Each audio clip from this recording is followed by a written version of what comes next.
Hello, ladies and gentlemen, and others. Welcome back to the Nipa TV show. I'm your host, Nipa TV. That's me. We're going to be playing some more Valhalla Cyberpunk Bartender. Actually, let's get to it. I wonder if I left food for 4. Yeah, that's a good question. Okay, I'm here. Dorothy? You won't get through the bar anytime soon. You can stop walking.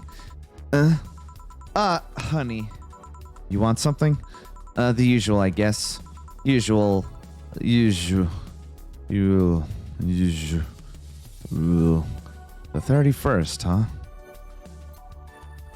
Fudge, what's the usual? Sugar Rush? I have no idea. I don't remember her order. Oh no! Here.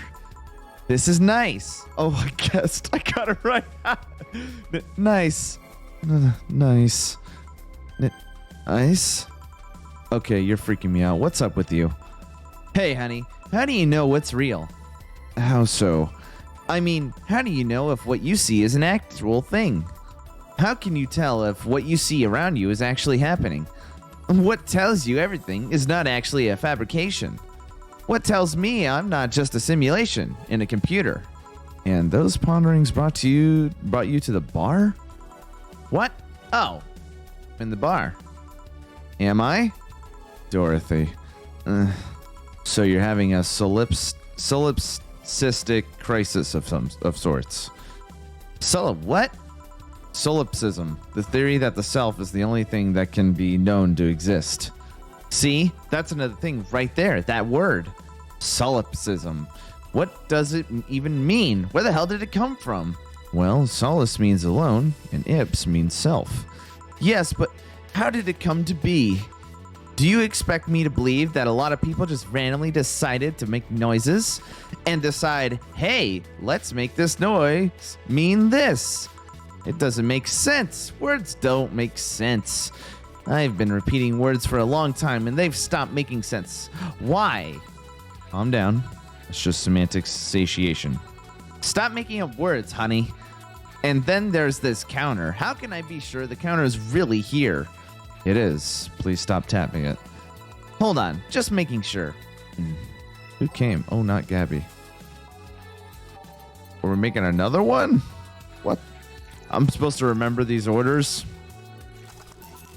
Stop tapping the counter so much. I'm this close to throwing this at your face. Sorry. So let's start from the beginning. Since when did he have this existential crisis? Since earlier today, I think. But don't know. It was all too sudden. I was thinking about everything that happened from a week ago until now. How much fun I was having. How much I loved everyone around me. And out of nowhere, the thoughts started piling up in my mind. What is love? What is fun? Are those feelings real? Is all of that real? Am I real? What tells me I'm actually in a body? What if I'm just some computer somewhere thinking it has a body? What if I'm just a human girl in a comatose dream? What tells me that you're real? For all I know, I might just be a figment of someone's imagination. Or even just an AI simulation in some computer that thinks it's a human. I've been there, Dorothy. That existential doubt and crisis, that uncertainty about whether or not things are real. It was a couple of months only, but I remember having panic attacks and scratching my arm to feel something. But the panic attack gave me a rush of adrenaline, so I couldn't feel the scratch and the fear got worse. What did you do to get over it? Oddly enough, I read a book. The Last Rain in the World, one of my favorites. At one point, I cried with the book and I realized I was crying over fake things, a story, and its characters. I didn't care less for them because they were fake. Why not think of reality like that too? Even if I'm a figment of someone's imagination, I'd still care about you. That's what I told myself, at least. It wasn't immediate, but that focus helped me. I like it. Hey, can I take this drink? I made it for you. Oh, thanks. Okay, then. What the heck? She put it on her head. Why did you throw it on your head? To feel something you made. And it burns and itches a bit. I'll get you a towel. Delivery for Dana's. Oh, I've been here before. Mr. Mario, welcome back. I have a delivery for Dana Zane. Who's that? She's my boss. I'll get it for her. Right. Sign here, please. It's a big package. Oh. I wonder what's inside. You should open it. If it's something perishable, maybe it'll need to be refrigerated. Let's see. Oh, it's a wiener. A really big wiener. Oh. Hey, honey. The big package had a big wiener inside. What will your boss do with such a thing? I don't know. She'll cook it. Perhaps she'll chop it. Oh, honey. Seems the wiener is too big to eat correctly. Stop. Maybe you could prepare some right now. What do you say, honey? Do you want some of your boss's wiener? I don't. Seriously, Jill? She's the making the jokes. And you're the one trying not to laugh too hard at them. Anyway, we all know if we dare cook this without her permission, she'll hang us upside down. She'll hang me upside down. Hey, Jacket Boy, what's your name? I'm Mario. Come on, Mario. I'll buy you a drink. You might have another delivery, you know. This is the last one, actually. I'll accept your offer. I'll have a sunshine clover. Sorry, what? I think he said sunshine cloud. Did not. A Mars blast. And you? I'm fine. Mars blast, let's go. 6 Bronson. 1 powdered. 4 Flanagade. And 2 Garmatrine. All blended, so we'll wait until this thing stops getting all blendable. Boom, boom. Here. Right. You should be more honest. Hey, Call me Dorothy. You can also call me Darling for the right amount. Yeah, Dorothy. Why did you buy me a drink? Just to let you know, I don't swing that way. What way, Lilum? I'm a man's man. I like men, okay? Not that there's anything wrong with liking women, but... Oh, don't worry. I wasn't hitting on you. I was thanking you. Thanking me? Your package let me see Honey here laughing like an idiot. It's easier than you think. Oh. That made me happy. And I don't know, it fit with what she was telling me earlier. I'm more calm than when I entered. Huh. Glad to help, I guess. Well, duty calls. Bye, Mario. Bye, John. Bye, honey. Enjoy your big wiener. Out with you. She seems like a nice girl. I don't mean for it to sound like I get it. Don't worry. You like guys. It's clear. Speaking of, you like motorcycles, don't you? I do, yeah. Have you been to the motor district? I spend all my free time in the motor district, actually. Why? Is it true what they say about all the illegal races going on there? You're not a cop, are you? As far as I remember, no.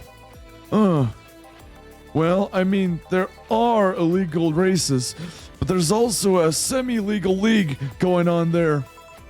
Semi-legal? The authorities acknowledge that there's races going on. They don't know what goes on in them, however. Modified engines, casualties, substance abuse. The illegal ones end up being safer in the end. Huh. Have you heard about a biker called Christine Love? Miss Love, of course. Everyone knows who she is. What about her? Is her gang as dangerous as they say? I don't know. Nope, nobody knows. Excuse me? They look like intimidating enough, but truth is that nobody has faced them directly. Moreover, nobody wants to be the one that got beaten to a pulp if they turn out to be what they seem. So her gang is just there, menacingly doing their own thing, not bothering anyone. Oh. Do you want anything else? I'll have a piano man. All right. Piano man. 2 Adelhyde. 3 Bronson. 5 Powder Delta. Yeah. And 5 Flanagade. and 3 Karmatron on the rocks and mix. Here. Yeah, this is nice. This will sound weird, but do you believe in replibots? Replibots. There's the belief that some Lilim out there are designed to perfectly replicate a particular human. That someone or something replaces those humans with such Lilim. Oh, yeah, thus they call them replibots. Hey, hee ho ho. You know a lot about this. I don't. It's in most magazines nowadays. Hee hee. Well, it's the first time I've heard of it. What about it? On my way here, I almost ran over my neighbor. He just showed up in the middle of the street. And I say almost because he moved really quickly out of the way. Then I went to deliver a package and somehow my neighbor was there almost immediately after the whole thing. And he was there the whole time. Maybe it was someone that looked like him. He had the same looks, clothes, and mannerisms. Trust me, you know a perfect replica when you see one. And you saw the kid Lilim here? They could easily pass off as humans. There are even Lilim idol singers nowadays whose voices can pass off as human. They could be passing off as humans under our very own noses, replacing us little by little. At this point in time, I really doubt it. Lilim behavior is a bit different. You can easily tell someone's a Lilim because they seem... How do I put this? They don't care about risk and danger as much as we do. They treat risk with a lot more leniency. Still, be careful. Keep an eye out for uncanny doppelgangers. I'm leaving. Thanks for everything. Please, coming in. What's your take on the Replibot thing? Do you believe in them? Do you? Oh, not really, but I asked you first. When I was in high school, I had this irrational fear of aliens. I was paranoid that they would come. What would I do then? I remember I lost lots of sleep because of it. That doesn't answer my question. Let me finish. After many months of fear, I reached a conclusion that might as well apply here. It's useless to be afraid. I'm but a simple woman. I wouldn't be able to do shit against them. So I'd rather live without being afraid. Because the memories of not being afraid will be my only solace when the Nivali crabs invade. When the replica bots come. Oh, Jill, are you still afraid of the aliens? What part of it's useless to be afraid didn't you catch? Right. Beck, did anything happen? I discovered I have the sense of humor of an 8-year-old. Did anything new happen? Hey! They brought you a package. Oh. Yes, my curated wiener. It's a gift from my folks. It was delayed in customs, but here it is. You guys want some of it? That's a new one. All right, let's move on to the next one. Not granted, I didn't get flawless because I'm trash. That's okay. I'm pretty sure I'm going to have messages, notifications. All right. We're back. Let's go and save this. Let's go back to work. Wednesday, December 28th. Good evening. Jill, I'm out to get firecrackers. Firecrackers? It's New Year's, right? We need some. Wouldn't firecrackers scare off the... Yeah, good idea. Go ahead. I'll be back in a bit. Even for a cat lover, you sure get excited about firecrackers a whole lot more when dogs are involved. Oh. I know how hypocritical it sounds, and I don't care. Jamie's here. Greetings. Anyway, let's start. Boom. Time to mix drinks and change lives. The guy that wouldn't come back twice. Yeah, shut up. By any chance, did something fly over here 2 weeks ago? On Friday? Yes. There were lots of weird explosion noises throughout the night, but as far as I understand, those were made by a flying drone or something like that. So it flew by here. I take it you know what made the noise. Let's just keep at it, whatever drone story you heard. Right. The noise got annoying after a while, I must say. So remain in the vicinity. I don't know what counts as in the vicinity, but yeah. Distant explosions all night. Interesting. So, it didn't get far away, yeah. Now, give me a Mars Blast. Okay. 6,000. 1 powder delta. I think I already made this today. That's right. And 2 Karmatron. All blended. Damn. Shake, shake, shake, shake, shake, shake, shake, shake, shake, shake, shake. Here you go. Well, you didn't mess up. Sorry if I may interject. You looking for a fight? Most certainly not. You really think you'd stand a chance? You're like half his size. I can fight dirty. He kills people for a living.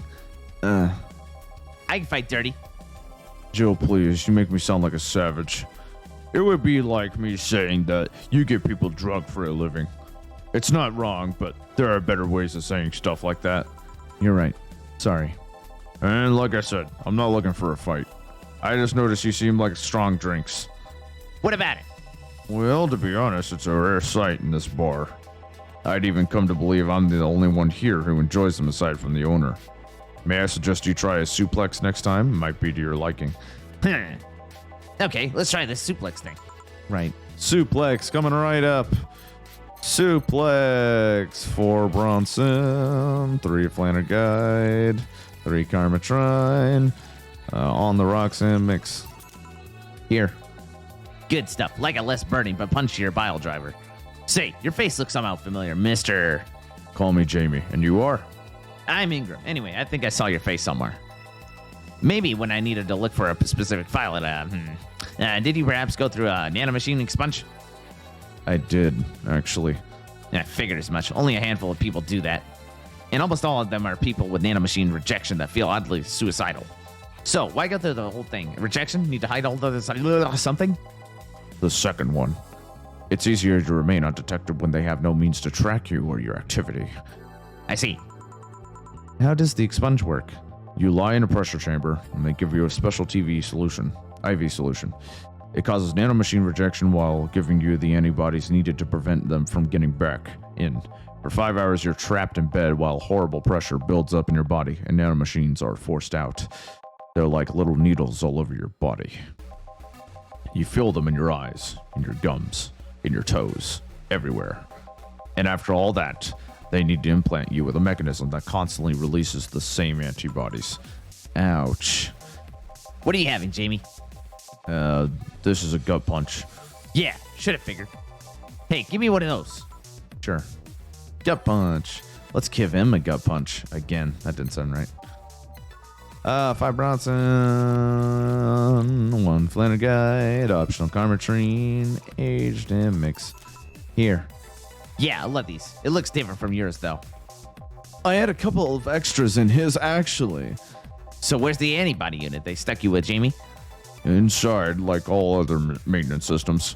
It can be troublesome at times, but the perks of not having nanomachines in the body outweigh the cons. And the rest of the enhancements? Were you reconstructed, or have you been adding them over time? Over time, either by getting a much-needed enhancement or through fixing injuries. I see. Well, it was a pleasure, Jamie, but I gotta leave. Nice meeting you, Ingram. Please come again. Don't count on it. You said that twice. Yeah. Shut up. Seemed like a nice guy. Right. I won't call him a bastard, but he's not the nicest in the bunch. Maybe you caught him in on a bad day?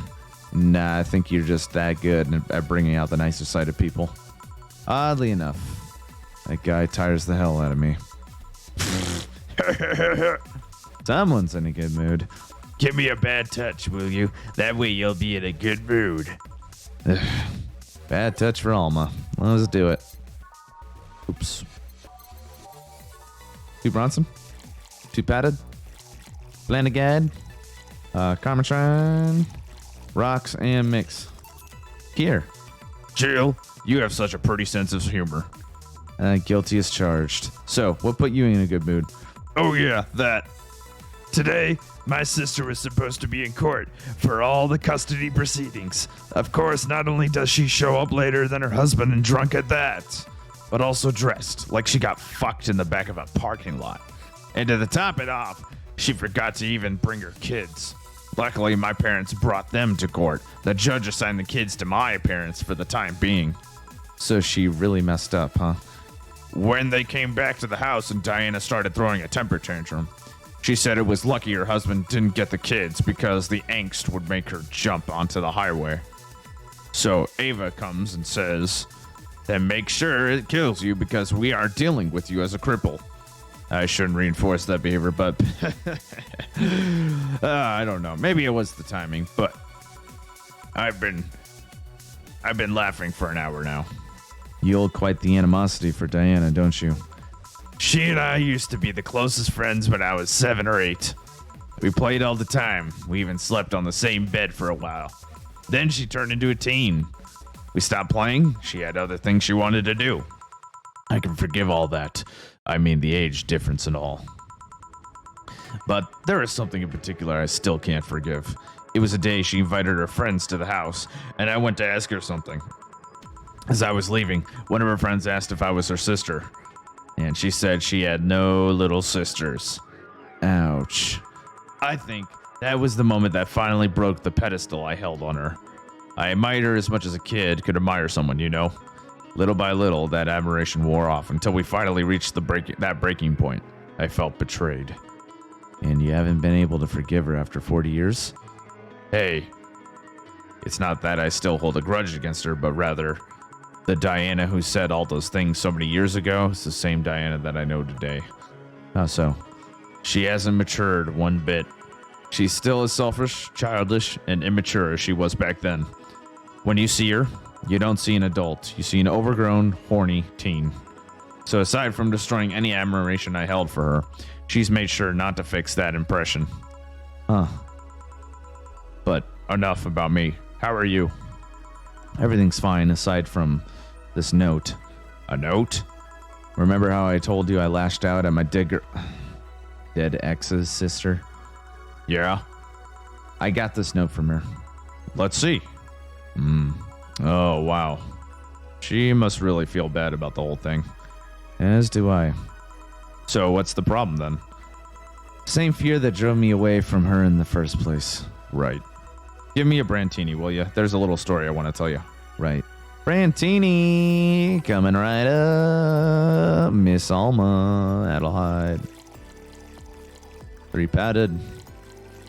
1 Carmatran. Aged and mix. Here. This is the thing. Let's start. Boo! Oh, hell no. This is the story of a girl who grew disillusioned with one of her sisters. Soon it became animosity, and not long after that, she distanced herself completely from said sister. With time, the girl would become attached to her eldest sister, looking up to her achievements. All I can do is look at you right now and are those boobs. Not now. Said sister would even marry the girl's best friend, not soon after. And after the girl went into college, said sister would quit her job. The sister was worried sick about leaving her baby kid alone, prompting her to quit her high-ranking job. What if I hire you to hire your high-ranking lips? Shut up. The girl, even as an adult, felt betrayed. Her role model sister went against everything she held in her high esteem for. She was no longer a child, and yet she felt like a part of her had crumbled. Hey Joe, I could lift her sweater. Do you want to see? I bet you want to see. All right, enough. Enough? Shit. Peace out. I mean, I know the girl is you and the sister is your oldest sister. Please get to the point. Right. The point is, if you don't face her, she will be heavily disappointed. She's trying to make amends with you. That must take courage. Lots of it. Yeah, you're right. My mouth's dry. Can I get a beer? Yep, right. Yep. Beer. Man, I am going crazy, aren't I? Maybe. Flanagan, Garmatron, all mix. Here. Thanks. So, tell me, did you and this Gabby girl get along?